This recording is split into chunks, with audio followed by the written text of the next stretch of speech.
हमारी भाग्य कौन लिख सकता है? आपको पता है? नहीं पता है तो आइए आज हम आपको बताते हैं। वैसे इस प्रश्न का उत्तर एकदम सरल है और सहज भी है।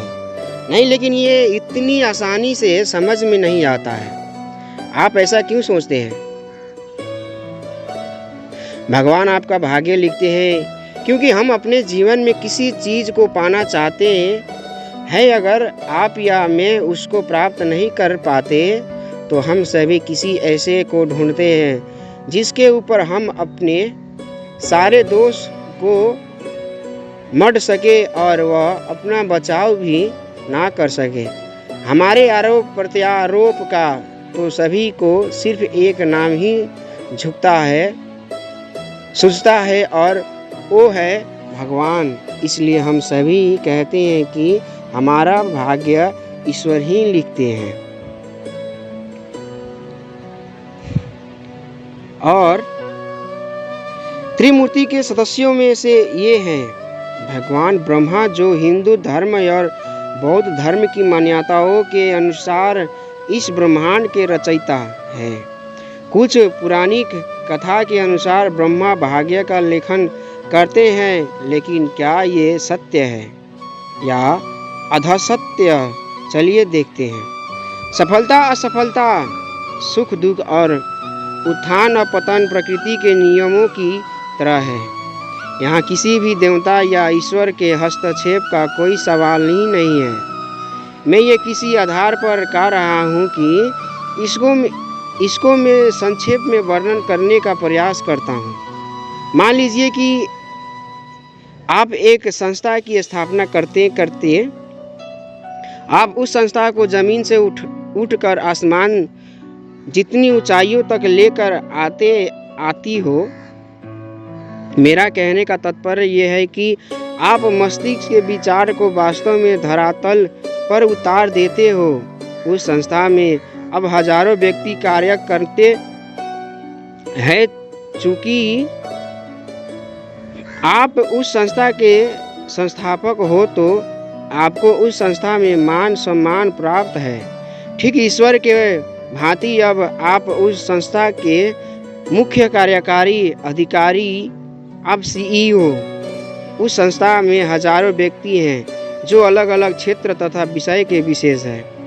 अब आप उस संस्था को बना चुकी है, तो क्या आप मुझको ये बता सकते हैं कि अगर उस संस्था में किसी की व्यक्ति की पदोन्नति हुई है तो इसमें आपका क्या योगदान है? उसकी पदोन्नति में सिर्फ इतना कि आपने उस संस्था की संस्थापक होने के कारण उसकी पदोन्नति की जो इसके लायक था। आप उस संस्था को और भी अधिक ऊंचाई पर लेकर जाना चाहती है, इसलिए आप जो मेहनती है, ईमानदार है, उनके पदोन्नति के पक्ष में मत देती हैं। अर्थात जो कर्म करेंगे उनका ही तो भाग्य सुखद होगा। किसी भी उन्नति या अवनति होती है तो उसके कर्म के द्वारा, कार्य के द्वारा, ना कि उसके भाग्य के द्वारा। आप ईश्वर को भी लगभग ऐसे ही समझे, क्योंकि ईश्वर इस संसार का निर्मित है, ना कि आपके भाग्य का निर्माता और निर्देशक। जैसा कि आपने देखा, किसी भी संस्था का संस्थापक उस संस्था का निर्माता है, ना कि उस संस्था में कार्यरत व्यक्तियों की सफलता असफलता, अवनति और उन्नति, सुख दुख का उत्पादन पतन आदि का है। भाग्य के निर्माता आप स्वयं हैं, ना कि कोई और। ऊपर दिए गए उदाहरण को ध्यान से पढ़िए, यानी ध्यान से सुनिए और विचार जरूर कीजिएगा। इस प्रतिपादन के साथ ही एक प्रश्न उठ सकता है, और वो है कि कई सारे लोग कर्म की जगह असत्कर्म करते हैं और भाग्य के नाम पर सौभाग्य भोगते हुए मिलते हैं। ये संयोग निश्चय ही विचित्र और भ्रम में डालने वाला लगता है। अनीति, अन्याय, अत्याचार और दुष्टों कर्मों का फल तो दुख तथा दंड होना चाहिए, लेकिन वो तो सुख सौभाग्य को भोग रही है। आप सभी ये तो जानते ही होंगे कि दुख और दंड केवल बाहरी अर्थात शारीरिक ही नहीं होते हैं कि बल्कि ये मानसिक रूप में भी होता है, जो प्राय ऊपर से दिखाई भी नहीं देता है। कौन कह सकता है कि जिन अनीतिवान लोगों को हम प्रसन्न तथा सुखी देख रहे हैं, उनके हृदय में किस प्रकार के शोक तथा संताप है?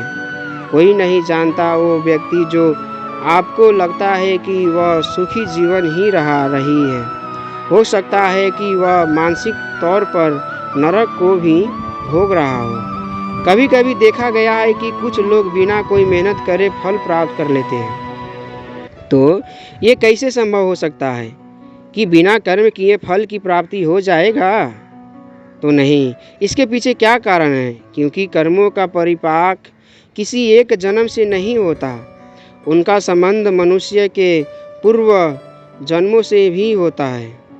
इसलिए कुछ लोग बिना कर्म करे या बुरे कार्य करने वाले सुख सौभाग्य को भोगते हैं, जो वर्तमान में अशुभ कार्य करते हुए भी सुख समृद्धि का मालिक है। इसके पीछे उसके पूर्व जन्मों का शुभ कर्मों का होना है, लेकिन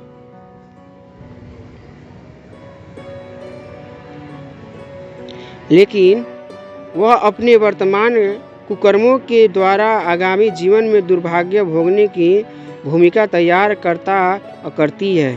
भाग्य अभाग्य मनुष्य की कर्मों का ही फल होता है।